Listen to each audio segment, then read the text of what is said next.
நேற்றுக்கு கல்கட்டா ஈடன் கார்டனில் நடந்த T20 உலகக்கோப்பை அரையிறுதிப் போட்டியில் சவுத் ஆப்பிரிக்கா வர்சஸ் நியூசிலாந்து விளையாண்டாங்க. இதுல உலகக்கோப்பையை ஜெயிப்பதற்கு தகுதியான அணி என்று பார்க்கப்பட்ட சவுத் ஆப்பிரிக்கா யாரும் எதிர்பாராத விதமாக தோல்வி அடைஞ்சு நாடு திரும்புறாங்க. ஃப்ளைட் பிடிச்சி ஊருக்கு போக தயாரா இருந்த நியூசிலாந்து அணி இன்னைக்கு ஃபைனல் விளையாட அகமதாபாத் வந்திருக்காங்க. இதுல சிறப்பம்சம் என்னன்னா, முதலில் விளையாடிய சவுத் ஆப்பிரிக்கா 169 ரன் எடுத்தது. பின்னால வந்த நியூசிலாந்து வெறும் 13 ஓவர்ல, அதாவது 7 ஓவர் மிச்சம் இருக்கும்போதே இந்த போட்டியை ஜெயிச்சு இறுதிப் போட்டிக்கு தகுதி பெற்றிருக்காங்க.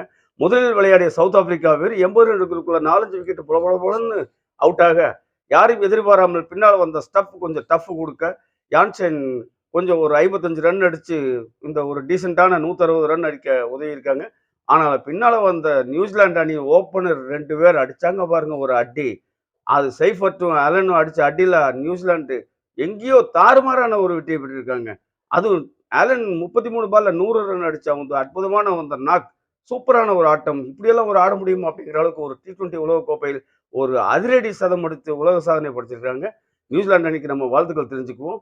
இதுல இந்த நம்மளுக்கு ஜோசியம் பார்க்க ஆரம்பிச்சிட்டாங்க. எப்படின்னு கேட்டா, அப்பா நல்ல வேலை சவுத் ஆப்பிரிக்கா ஃபைனல் வரல. ஆனா இன்னைக்கு நம்ம இங்கிலாண்டை ஜெயிச்சா தான் ஃபைனல் போக முடியுங்கிறது வேற கதை. ஏன்னா இங்கிலாண்டை பொறுத்த வரைக்கும் லீக் போட்டிகளில் சொதப்பினாலும் சூப்பர் எயிட்ல வந்து மிக அற்புதமான ஒரு விளையாட்டை காமிச்சு இன்னைக்கு அரையிறுதிக்கு வந்திருக்காங்க.